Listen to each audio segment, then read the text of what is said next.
Okay, fantastic. I can see myself, I can hear myself. Perfect. Okay, cool. Anyways, welcome. Welcome, guys.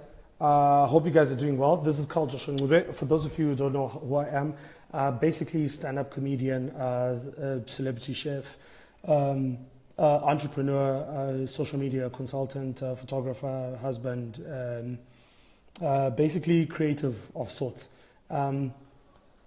I think I maybe should start by giving you a background about myself. I think that's going to be very important. So essentially, I'm a creative. So I utilize a number of tools in terms of expressing certain concepts that I need to bring across. Comedy happens to be the most prominent one that people have known me for, but there's other people in the industry who have known me for my work in television production, events, doing a lot of consultancy and running my own advertising agency. This is prior to doing stand-up comedy.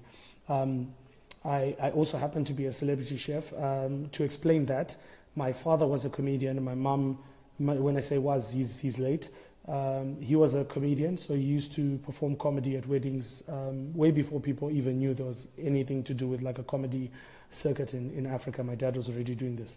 So I was generally brought up around comedy, but I used it within an advertising context in terms of writing copy for adverts, coming up with concepts, because that's essentially what comedy is. And I will explain further within this particular talk that I'm doing. My mother is a home economics lecturer, retired from Belvedere Teachers College. So that's where the cooking came from. So my mom, fashion and fabrics, cooking. So I actually wanted to be a fashion designer when I was young. I do know how to sew, to knit, to crochet, and also invariably I know how to cook.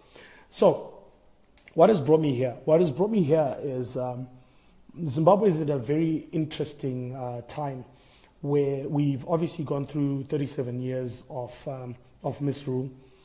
And we're going through a very dodgy period right now of great uncertainty. And this has kind of polarized the country. But I want us to shift our focus a little bit from the politics, because I think we discussed the politics a little bit too much, not actually understanding the context. So I'm hoping that the people I'm speaking to are people that are hoping to get into business, that are hoping to become investors, or they're hoping to grow their lives in a particular way. I'm not really speaking to the pessimists. I'm not speaking to the haters. I'm not speaking to the closed-minded. Essentially what it is today my target market is just, for example, there's a reason why there's only 1,200 billionaires in the world. That's because the ratio of billionaires to the rest of the population is 1 to 7 million. So essentially that means that in Zimbabwe, by virtue of our population being between 12 and 15 million, we only have enough room for 1 or 2 billionaires, which means the rest of us don't have billionaire mentality. So I might fall into that category. So that's not to say that it's everybody. So I'm trying to get you guys into kind of billionaire mentality, so you can understand certain things like governments don't matter. I'm not saying you shouldn't vote. This is not a political forum. This is not what I'm going to be discussing. But I want you to understand how you can engage with the economy in whatever way it's actually going by being a proactive citizen. So for people who don't know who I am, Colin Ngumela, I have to explain this because this is the exact context of what I'm doing. If I don't explain that, then you're not going to understand anything else that I'm talking about. So first and foremost, what you actually have to understand is what I'm trying to teach you today is about how to be an active citizen.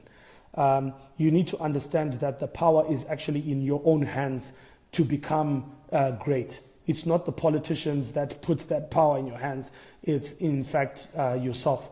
So I'll give you an example. So a person like me in any other country, people would have already recognized, and the government would have said, oh, we like this guy, Carl, he's marketing the country, so we'll make him a tourism ambassador. We'll allocate resources and make sure that he reaches the right clientele that we need to actually get.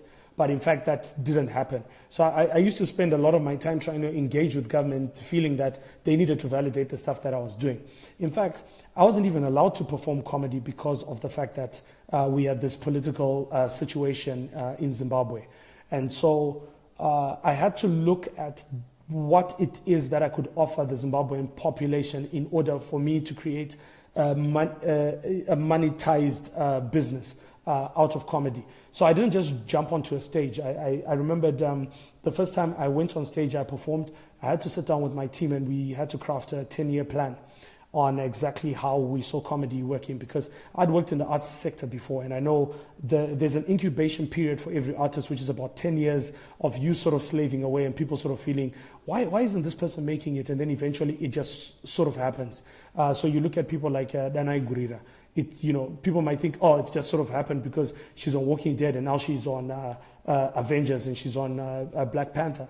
But there was a amount of time that she put in to her craft. And it's that 10-year thing that I want to actually teach you today, that the power is actually in your hands to actually incubate the best kind of product that you're going to hatch for tomorrow. So essentially, for me, I thought, the Zimbabwean population were going to accept what I'm doing, the government were going to accept, but I faced a lot of resistance. But then I had to sit down and figure out, where was comedy actually working and how could I bring about a narrative that the rest of the world could understand? And I realized I needed to travel. So I needed to go around the world, in fact. And so you'll notice that even in my comedy, my business plan is in my comedy. So like in all of my shows, I start off by saying, good evening, my name is Ncube, and I'm in fact the biggest Zimbabwean stand-up comedian in the world, which normally attracts a lot of laughter from foreigners because obviously what am I comparing myself to? And then the second thing that I say is that stand-up comedy has taken me to over 37 cities around the world. And then they give me applause, and then I say 36 of those cities are in Zimbabwe. Now, essentially what I'm doing there is I'm already planting in people's minds that if you think of Zimbabwe comedy, the name Carl Joshua Ncube is what's going to stand out. It doesn't matter what Zimbabweans think about me. The actual truth of the matter is that externally, the people who are actually paying for me to do what I do, because like generally what I do is like if I do a show in, say, Bulawayo, for example, people will normally complain, $10, who does he think he is, and what. So people complain. Whereas, I've just done a show in China where the organizers at the Kung Fu Comedy Club were getting so many inquiries, they even increased the price of the tickets. There weren't even any complaints and the show sold out. Right? So as a business, you need to understand who your target market is. Your customer is the person that's willing to support and pay for your product or service. So for example, you'll notice that I get very short with people online because they, let's say, for example, they think they have relevance to tell me certain things. But listen, they're not my customers. They're not my customers. They're people that come on my wall to find relevance. They're not there. They've never supported me. I can measure the matrix. I know the people who come to my shows. I keep a database, actually. If you ask a lot of people that have come to my shows, I'm very specific on understanding my fans, most importantly. The rest of the people that are there, they're not my customers, so I shouldn't worry about them. So people often say stuff to me, and they say stuff like, Carl, but you should do skits because people are doing skits, they're getting more views than you. And I'm like, yeah, they're getting views, but that's not money. Views don't mean money, likes don't mean money. For me, at the end of the day, I might have less people that are on my profile, but I have a much higher conversion rate. In fact, I've got such high value clients that I don't even call them fans. I call them investors. These are people that have added so much value to my career. So this is just explaining why I'm going to be talking to you about tourism and the tourism model. So I've spent the last 7 years engineering my comedy so that it is specific to tourists, because I realized that every time when I'm doing my shows, I've literally converted people and they visited Zimbabwe. Now that's on a small level. Imagine if the government had actually engaged me and I would have gone to the trade expos and stuff like that and set up a stand. I could give people proper context. They could understand the politics, but also understand that Zimbabwe is a safe country. Now, the biggest challenge that we have here is that, let me give you an example. And again, like I said, the reason why I mention politics is that I'm not trying to convince you to follow a particular political agenda. I want you to follow a business agenda. So for example, we are seeing the president walking around and he's wearing a scarf, and obviously a lot of us are making fun of the scarf and whatever it is. Some hate it, some love the scarf or whatever. But remember, I'm a stand-up comedian. Online, my clientele are people that I'm trying to attract to Zimbabwe. So I'm very careful about the image that I put out there. I'm not endorsing any political party or president or candidate. But Here's what happens. I've got a friend of mine who said, who asked me, what is this scarf all about? And funnily, do you know what I said to him? I said, well, the president is wearing a flyer around his neck, because when he walks into a room, people say to him, oh, nice scarf, Mr. President. What is this all about? And he says, I don't know, the green is for our natural resources. We'll discuss that a little bit. We'll have a meeting about that. The yellow is the mineral resources. I'm sure I let you know about the diamond, platinum, coal and stuff like that you're already putting some money into. The red is showing you the tumultuous past that we've had in our country. Very controversial, but people have overcome it by huge sacrifice and so on. And we want you to understand the context of the fact that the Zimbabweans are going to continue resolving their issues regardless. So it doesn't mean that business is going to stop. And also, the black then represents the Zimbabwean population. Our people are warm. They're particularly amazing, which is why we put the white next to the black, which represents peace. Zimbabwe is a peaceful country, and the bird just shows that our country is steeped in very rich traditions and culture. Now, so I said this jokingly, right? But it ended up turning into a discussion about a consortium of people from Dubai who wanted to understand more about the country, because they're working on an MBA project, and so they ended up, because I get involved with a lot of people who are doing research projects. I always lend my knowledge, my context to people that are doing their studies. And so this has now ended up in a group of people that are actually working on a thesis, or they're working on a dissertation that is to do with Zimbabwe, and a lot of their findings are to do with interviews that I put them in touch with different people that they could speak to, who I felt would give them the right context about Zimbabwe. Why am I mentioning this? It's very important for you to understand that a brand ambassador is not a person who just stands around and takes pretty pictures when they're called by ZTA or the government. No, brand ambassador is a person who's going to take on the initiative of actually selling the country. So I see myself as, I'm not running for office. Like I tell the joke that I'm not running for office because I already have an office. What this essentially means is that I've basically taken everything that's good about Zimbabwe, everything that I think is marketable about Zimbabwe, and that's what I talk about on my platform. And this is why I fight violently online about it, because I am trying to sell an image of Zimbabwe. Yes, Kululi Ndlovu, they missed the color about corruption, but listen, go and watch the Zuckerberg interview, and you realize that we're not the only corrupt country in the world. So yes, I can dwell talking about corruption, but I can also talk about the fact that we've got intelligent people. I mean, I can leave you to talk about corruption. You can spend your whole day doing that, but I would rather talk about things that I'm actually able to sell. Anyway, moving along, I'm going to actually just take you through so you can understand my psyche when I'm actually doing a lot of things, like we moved to Victoria Falls, which I see as a place where artists need to be living at because of the international airports. Right now, I don't know if you guys are even aware, but that Harare International Airport might actually die soon, because what is actually going to be happening is that more airlines are coming directly to Victoria Falls, and then people are connecting to either Bulawayo or Harare. So what's going to happen is that you're going to get less international traffic going to Harare, because people would rather fly into Victoria Falls because we're basically more competitive. We've got a better airport, we've got better services. Plus, we happen to have Victoria Falls, by the way, and we have Hwange National Park, and we have so many amazing things that are happening here that you may not get in Harare or Bulawayo. So definitely Victoria Falls is the place to actually be in. So this brings me to my tourism manifesto. Okay, so I just wrote it for you guys a little bit so you can understand. So this is just a manifesto. I plan everything. Essentially, I don't really look at problems the way other people look at problems. I always say, if I never complain about something I can't create a business model out of. So while people are busy complaining, I'm busy looking at the problems you're complaining about and seeing solutions that I can make money from. So this manifesto is based on a lot of things that I'm going to be setting up in Victoria Falls. Now, they don't necessarily mean that I will be doing them, but essentially, I imagine like I'm acting like a minister. So I'm going to harness the right kind of skills base and convince people to get into particular areas. First place that I'm looking at is establishing a customer first charter.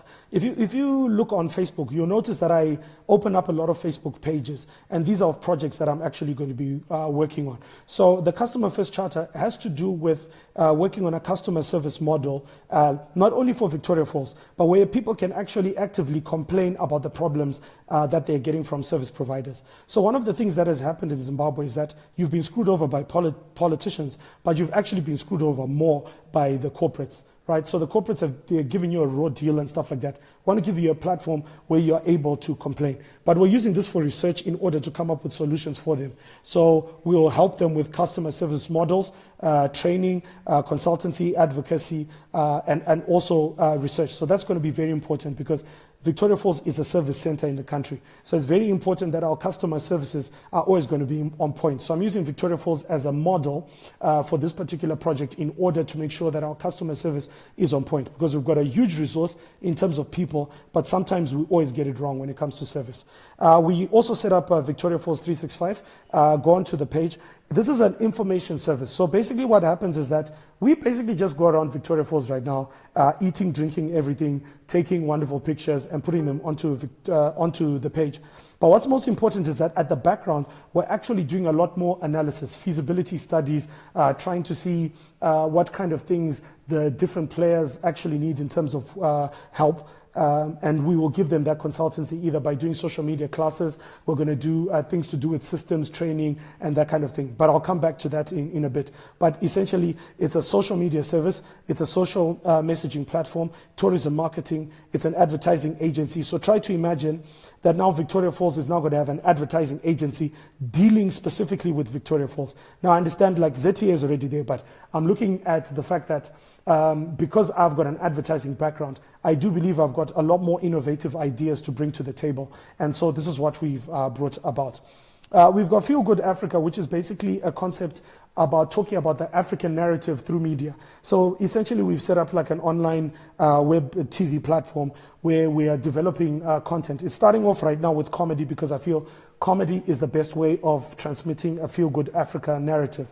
So you'll see me do work like I'm curating shows for Haifa, bringing in stand-up comedians for Haifa, because I am trying to change the narrative of how comedians talk about Zimbabwe in their comedy. So if I bring them to Zimbabwe and give them a great experience, even if they talk about Zimbabwe badly, they're still also marketing the country. So I'm using that platform in order to grow the reach of Zimbabwe. So you find, for as long as Haifa allows me to keep bringing in comics, I'll keep actually bringing in different types of comics and changing their narrative because they have quite a huge reach. The reach of the average, so say top 10 comedians in Africa is about 100 million people. So it's definitely not something worth ignoring. So the idea is that I'm going to be just, I've already started doing it, like compiling all the buyers of African comics, meeting up with them, doing interviews, recording, editing, and actually putting that online. But this is going to be important because I plan on having a comedy festival in Victoria Falls where international comics are going to be coming. So we're trying to do work to have the work that I do in comedy declared as kind of like a special economic zone where I can bring in talent without having to pay the high taxes that are involved in order to bring in the talent. But at the same time, I can contribute taxes according to the revenues that we actually make. So this is something that's going to be important for Zimbabwe. We've got this cool project that we call the Incubator. So the Incubator, if you notice, it's got my name in there, like Incubator. So this is where it's like a think tank. So I basically come up with ideas, come up with proposals, I do them as PowerPoints, and then I just put them away. Sometimes what happens is so weird. Every time I come up with ideas, God puts someone in my life, and then that idea is specific to them, and then I make a little bit of money from it, and then it's super awesome. But don't worry about me. It's not like... I want you to understand, it's not that I'm just giving away these ideas at a low price. What I'm doing is I'm building a lot of influence. There's a lot of people, it's good to get influence from the general public, but the public are not influential. So I want you to notice if you ask a lot of important people, if they know about me, they actually do. So I'd rather be influential to people who have influence over the public. So what you don't know behind the scenes, for example, is that I do a lot of work behind the scenes for a lot of corporates. I do a work behind the scenes for a lot of artists that you are influenced by, I do a lot of work behind the scenes because I have a bigger agenda in place of actually growing, let's say, the art sector or the corporates in Zimbabwe. I believe in changing through inspiration. So I don't really prescribe to the idea of just I don't care who's going to be in government, right? Anybody can be in government, but for as long as you're in government, I'm going to engage with you by giving you ideas. The more ideas I give you, the more likely I am to influence you to take a better course of action, because my ideas usually involve you making a lot more money, which means you're going to be less corrupt if you take my ideas. Do you understand where I'm coming from? So that's the basic idea.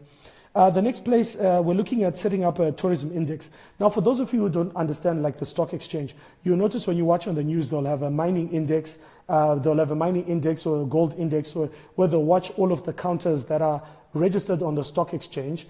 And there's a calculation where they have a number that you then follow. So it would be good to have a tourism index. I know there's only a few tourism players, but I think we need to start having a tourism index. This is going to be very important because as it's being transmitted on all of the radio stations, investors out there can start listening to see whether or not our tourism sector is growing. And it's also there to encourage tourism players to consider raising financing, not by just getting other shareholders, but maybe listing publicly and then expanding their capacities around the country.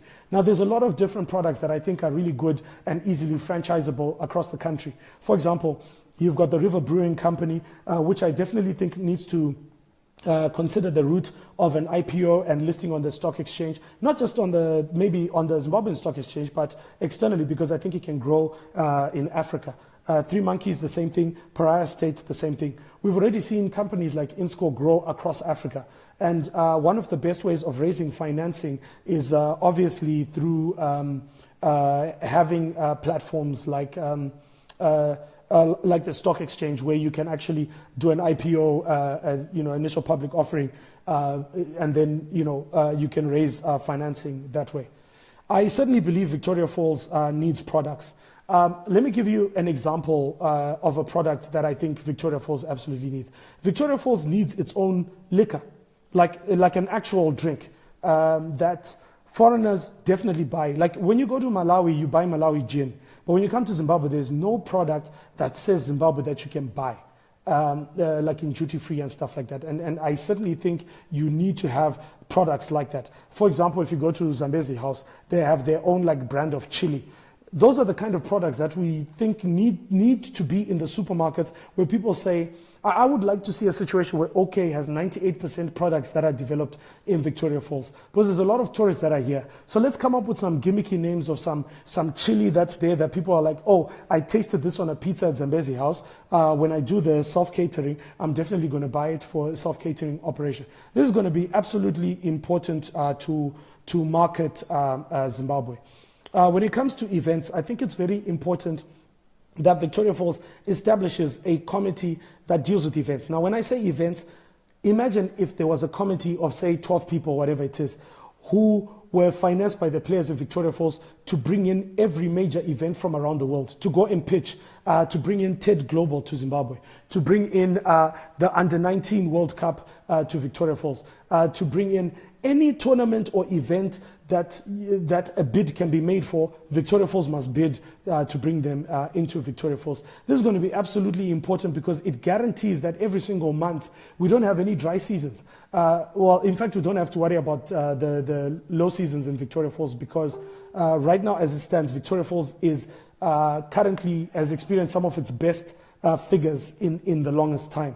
So this is very important that you establish like a working committee that goes to these tourism expos and just pitches. Maybe I don't understand why we don't have a tourism expo that happens in Victoria Falls, like a global tourism expo for buyers and for tour agents. I don't understand why Miss Zimbabwe tourism is not held in Victoria Falls. I don't understand why we haven't tried to pitch to get TED TED Global. Yeah, I'm a TED fellow. I did a TED talk. So I don't know why we have never put together a committee that does that. The same way that we're talking about Bring Back Bulawayo. If there was a consortium that was there to say, listen, instead of complaining and whinging about things that Bulawayo is not getting here, people are taking jobs and whatever it is, let's take ownership. This is our Bulawayo. Why don't we have our own festivals? Why do we shoot down anyone who's big? Why is it that Bulawayo doesn't celebrate any of its luminaries? You want to kick them down when they become successful. I mean, I've had the press in Bulawayo tell me that Velo Nakal also Wago Bulawayo. And I'm like, okay, that's fine. So I'm from Victoria Falls. Victoria Falls has embraced me very nicely. I don't really need to care. If Bulawayo does want to invest in me, then that's fine. But the day that you try to invest in me when I've made it, trust me, guys, it's going to be very expensive. You could have gotten away with getting some cool stuff now for free, but now you want to wait until I'm famous. Good luck with that. Anyway, the next bit, which I'm really excited about, is about the idea of setting up a tourism academy. So what's happening in Zimbabwe is that, in Victoria Falls, is that we're getting an influx of people that are taking jobs and all of the locals aren't getting any work. Now, there's a lot of different thoughts where people are saying, well, maybe the locals don't have the right skills level and all of these things, and they're not justified at all. But let me tell you what might actually be happening.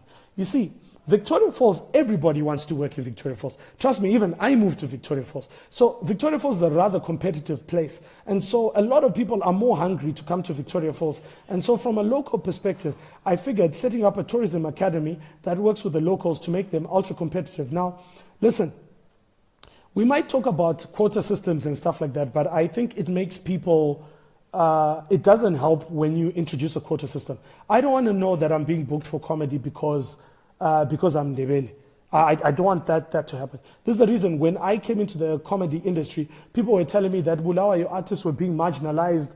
You know, they always hire someone from Harare. They always do this. But I told myself when I was becoming a comedian, I was like, I am going to be the Ndebele comedian who is going not only run this industry, but I'm going to grow it. And I'm going to be at the top of it for the longest time. And nobody is going to be able to knock me off this particular pedestal. And I'm Ndebele, by the way. And I'm just going to prove to you that a Ndebele person can actually run things. And that's exactly what I'm doing. I'm running things, right? So with the Tourism Academy, what I want to do is I want to train that kind of mentality with the locals.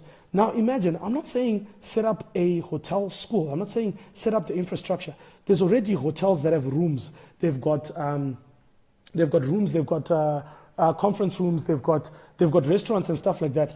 What if they all agreed to just give me an hour a week so that I can bring in some young people to get trained? I just bring in some experts, I find an NGO who's going to fund it, or maybe I do an event with one of the chefs, but then I say, listen, I'll pay you for the one event. Maybe you do a cook-off at Zambezi House where you're being paid, but as part of your corporate social responsibility, you train a number of youngsters in the area of human resources or whatever skill that you have, entertainment, conservation, that kind of thing, storytelling. I want to make sure that the locals in Victoria Falls are giving this resource free of charge, and it makes them more competitive so that the local companies or all of the companies that are here will only want to work with Victoria Falls based people.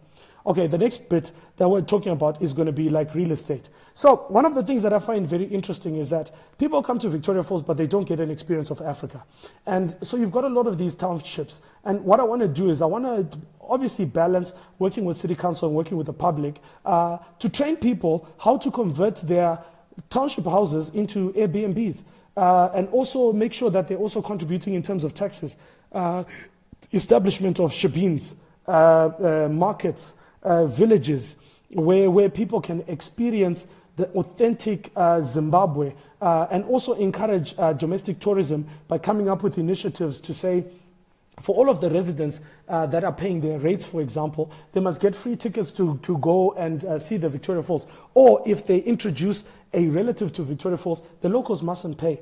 Where real estate is concerned, want to collect up all of the real estate and have them all on the one website. Imagine if the whole of Chino Timber becomes one big hotel. That means like people can actually come and stay and have the capacity. Imagine like one concierge, one reception, but 10,000 houses. Imagine the kind of capacity that you would actually have that you can harness in people's houses. All they need is like just a spare room, or you can show them how the spare room can be used. They don't have to use it all the time, but every time, let's say for example, there's older people who actually have their kids going off to school and stuff like that. Maybe they can earn a little bit of extra money. There are people in the diaspora who want to fix up their houses. You don't have to turn it into a hotel. There's easy things that I can teach you that you can turn it into a township tourism actual hub. The next point is something that I'm very passionate about, which is Camp Feel Good. This is like my kind of youth initiative. The problem that's happening with Zimbabwe today, why we're ending up with, and I have to call some people out, why we end up with a lot of these celebrities like your Olindas, your Chiedzas and stuff like that, is a failing of us in society of inspiring our kids to aspire to something that is much more morally correct. I don't have a problem with adult entertainment. Listen, you're quite free to do what you want to do. You can cry all you want on social media and get a following and use that to make yourself some money. But I'm talking about actually giving kids the right tools that they need in life. Positive thinking, working as teams, respecting your elders, understanding hierarchy. A lot of these kids don't understand that sometimes you can work from the bottom. Like, I worked as a waiter in England. I loved working as a waiter. I worked as a waiter. People don't understand how I get these opportunities. I get in for free, but I come out with money.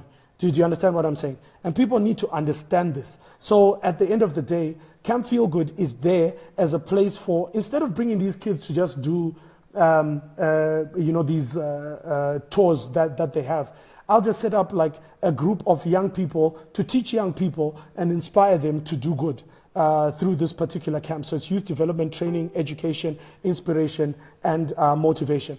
So essentially, this is my Victoria Falls Tourism Manifesto. So the way that I've set it up, this is kind of like my working cabinet. It's like my working ministries as it is. And this is exactly how you will see me operate. I don't need to run for office. What I've actually realized is a problem with our politicians is that they say I'm going to do X, Y, Z when I'm in power. But listen, I took stand-up comedy to 37 cities around the world. 37 cities under Robert Mugabe's rule. So I'm telling you that no politician can try and convince me that you cannot effect positive change in the country or in the lives of people unless you are in office. You can do a lot of things. I don't even have a budget. The government doesn't give me any money. I don't have any money. Like, even the president doesn't even know who I am. The opposition leaders don't even know who I am. Nobody knows who I am. But I am doing a lot of great work because I've realized that the power is actually in my hands. I've declared myself a tourism ambassador. In fact, I'm no longer a tourism ambassador, guys. I am now a brand ambassador for Zimbabwe. So I represent every single facet of Zimbabwe. Like, you're going to see me going around the country, inspiring farmers and saying, listen, let us set up coaching clinics at your farms, convert farms into classes. The same model that I'm doing for the tourism industry here can be applied to mining towns. It can be applied to agricultural towns. It can be applied to tech hubs. So we're actually trying to identify and see which kind of cities will be good for youngsters in the tech industry, where we can start saying engineers can come and live here. We can get investors to put containers where these youngsters can take a gap year and work for free, creating apps and solutions for the country. And then eventually they can actually get share options in those particular products and actually realize revenue from there. So I just want to look at some people who have asked to be put online. I would just recommend, I'm just going to allow you to just say a few words and then I can, for example, oh, sorry, it doesn't allow me as a moderator to add you. So let's see if there's any questions that people are asking. Let me just read some comments. Duchess Cleo says, Bonnie, let's go to Falls in December. Please, Duchess Cleo, we need you in Victoria Falls. We also need an adult shop in Victoria Falls, by the way. I know I'm going to be shot by a lot of the players, but I think we need an adult shop, certainly, and adult entertainment in Victoria Falls. Vonnie, thank you for saying brilliant stuff. Shingi, Pule, thank you so much. How are you doing? Tembalani Ndlovu, hello. Yes, please, thank you. If there's a way of this can be downloaded and shared outside of the group, that would be absolutely fantastic. I'm trying to see if there's any questions here. I'm not seeing any questions. You guys are being very complimentary. Thank you. Really appreciate you. Dennis says, never sell out location, mate, never. Let's see. Sending some shout outs to people here. Nobutle, how are you doing? Willard, Lois, Tole, how are you doing? Melissa, Budding, Vaka, Chijizani, how are you doing as well? Mkululi, yeah, I know we're talking about the point about they missed the color for corruption, but that's also a funny joke, by the way, that I'd like to use at some point. Okay, so it looks like I don't have any questions. Okay, Duchess Cleo is asking, when is the festival? Okay, so what we've done is we've set up a lot of proposals for the festival. So Haifa is happening 1 to 6 May. That's happening in Harare.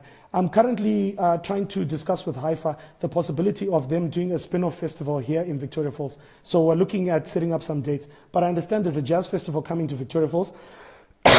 There's... we're doing a food festival at some point. We don't have any dates for that. There's a film festival that's coming to Victoria Falls as well. So we want to really drive the whole idea of festivals. Plus, we're also trying to see how we can get the community leaders to do a traditional like festival, almost like a march where all of the tribes, Nambia, the Tonga, whatever it is, can walk down the streets, almost like the Reed dance in Swaziland.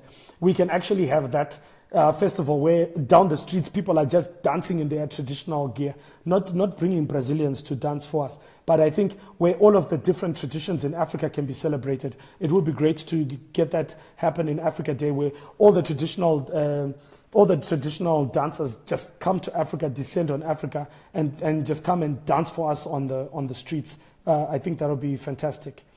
Willard, thank you for saying I've always longed for these types of Facebook Lives. Thank you again, Vonnie. Why can't we? Yeah, so essentially, you see, what I'm trying to just show you is that your future is in your hands. So people might see me talk about the Zimbabwe is open for business and stuff like that. Like I said, I just take all the positives and I run with the positives. So whatever positives I get from anywhere, those are the kind of things that I want to run with. The reason why I like the whole mantra of Zimbabwe is open for business is that I can say Zimbabwe is open for business. I am open for business. So I am just going out there looking for investment, looking for opportunity, looking for people to invest in me. I don't want these opportunities to just be taken by foreigners. So the politicians can do what they are doing, the deals, they can go and stitch them together. But I want to be that guy who moves the opposite direction. He's not going to be going around complaining only on social media. Because sometimes you'll find when I'm complaining on social media, it's because I'm trying to tease out information to see, is there someone who's going to say something sensible to me that I can put into action at the end of the day? Because all of these things that I've shown you on this particular manifesto that I've drawn for you guys, right? That I've drawn for you guys has actually come most of your complaints on social media. So I hear you complaining, and then I come up with projects, and then these projects are going to look after me, my family, my communities, and stuff like that. So it's really up to you. Do you want to be a business person, or do you just want to be a customer? Because today I was speaking to the business person, so the business person in you. If you want to be a business person, you can be a business person. If you want to be a customer, you can be a customer and spend your money on the business people who pay attention to knowledge and can use it.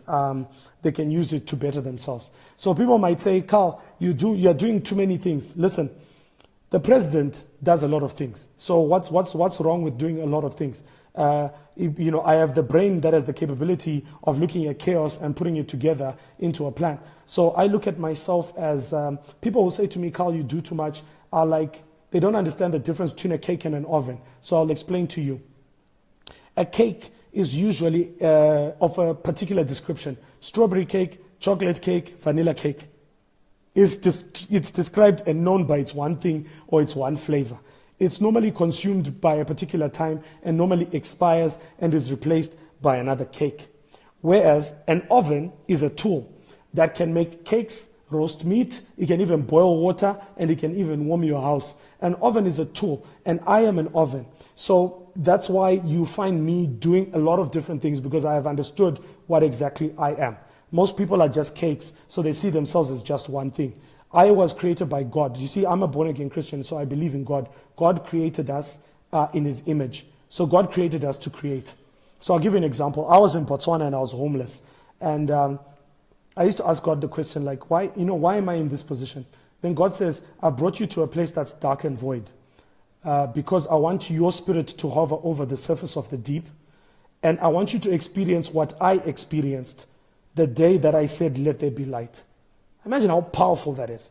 That God tells me that he wants me to call things into existence. And it's so funny. Everything I've called into existence has happened. You know, when I said I wanted to travel to 37 cities, God took me to 37 cities. When I said that I want to be the biggest Zimbabwean stand-up comedian in the world, I am the biggest Zimbabwean stand-up comedian in the world. I don't care what your opinions are about it. Go around the world and ask, which Zimbabwean comedians do you know? The survey will show me. I wanted to be a celebrity chef. I'm a celebrity chef. I wanted to cook fantastic food every day. I cook fantastic food every day. I wanted to live in Victoria Falls. I am here in Victoria Falls. I want you to understand that sometimes we don't call things into existence because the only thing you're calling into existence is complaints. So I'm calling into existence that I'm open for business. I'm not saying I'm a supporter of a particular party. I'm saying I am open for business. I'm calling into existence that I am an ecosystem. I am an economy. I want you to understand that even me moving to Victoria Falls, I realize I am an economy. Because of me, when I have shows, people come and they buy alcohol in restaurants. People travel to countries to come and watch me perform. People come to discuss with me business and enterprise ideas. I am an economy. I am Zimbabwe. So I don't look at Zimbabwe as a place. I am Zimbabwe. I am the mineral resources. I am the vegetation. I am the struggle. I am the people. I am the peace. I am the tradition. I am the Zimbabwean bird. I am this economy. I am the bond note or the US dollar. I'm the one-to-one. I am everything. But I determine for my future how that operates in my life. And that is the thing that will always separate me from another Zimbabwean. So like I said, I am speaking only to the Zimbabwean that understands what I'm talking about. Like, you can argue with me. If you're arguing with me, you might be a customer. So I don't really need to argue with you because I'm going to create a product that you're going to buy. In fact, I'm even going to create a book that you're going to buy. Because like right now, you may not be listening to my advice, but let me tell you something. I'm going to be famous. I'm going to make a lot of money. And then I'm going to produce a book that the very people that argued with me are going to buy to try and figure out how I got there. That's all I'm saying. So thank you guys so much. I really want to thank you. Give more. Carl, I'm already embracing you for the minutes that I have listened to you. I want to be associated with you. Thank you so much. Vote for me. Vote for Carl. Carl for president. I'm 39, so I can't run. Is there any... Give More says, I think you are my brother. Yeah, I think you are my brother as well. I think you are my brother who always puts money into my account and says, hey, my brother, I want to support you. Umalume Tamu Oga Kwai, Gucha guys, let's give him ama hearts and unigile ama hearts lama likes. Ama likes sound corner like Mama Gold likes Lama Gold hearts. And yes, lots of hearts, thank you. I like the way that you have packaged your session, simple, straight to the point, no jargon. Thank you so much, Tamu. Ulalele. Amazing guy. Thank you, Nobuhle.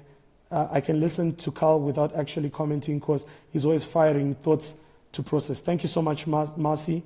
So guys, come to Victoria Falls. This is the new Zimbabwe. Let's get into a new type of thinking. The government has nothing to do with your business. But your business has everything to do with the government, because the government obviously is going to make taxes the more productive that you are. But I want you to understand that what they are doing has nothing to do with your destiny. You can forge your own destiny. You can be amazing. I want you to go up and be amazing. Temba Ndlovu, meet me in Zimbabwe. I want you to meet me in Zimbabwe. Thank you very much, guys. I think I will sign out. Guys, if there's any other questions, I'm going to answer them later on. I think that's. Oh, Marcy, you're saying I'm using a lot of seafood. Where's that coming from? There's a company that's called Kutenga that's in South Africa. It's Zimbabwean run. They actually deliver the seafood, so it comes into Zimbabwe. In fact, it's significantly cheaper than buying it in, say, a restaurant or buying it in a supermarket. So I was working on a seafood component of my book. So I bought quite a lot of seafood that I got, and we got to invite a lot of people to eat the food at home, which was super awesome. Please mention the luxury train for $50 from Bulawayo. Okay, so those of you who might have been following might have noticed that I've been on the NRZ trains. What I noticed, because I grew up on the NRZ trains, it has both good and bad memories for me. But what I realized is that if you're coming to Victoria Falls, you're obviously not a person who's going to be in a hurry. The train normally takes about, I think, 10 and a half hours. The regular train is better than traveling by bus, because on the bus, you don't really have a toilet on board. The NRZ trains have a toilet.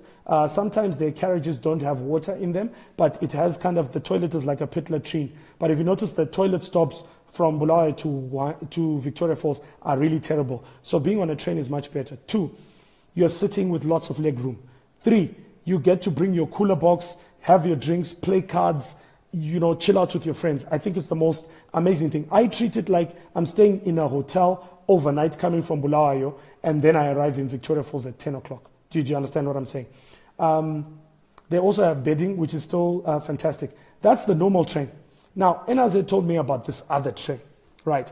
So this other train kind of works out at about $50 return, but you have to book the whole train. So what we're trying to do as Victoria Falls 365, we're trying to get 26 people to book the train. So you can book the train yourself, or you can book for your relatives. That train has a shower, it's got a dining cart and stuff like that. There's a package for my birthday, which is going to be, just to be on the train alone, is going to cost like $100 US, but you also get a tour of Victoria Falls. You get to chill with me on my birthday. The food isn't included, unfortunately, in that. And then there'll be one activity for $100.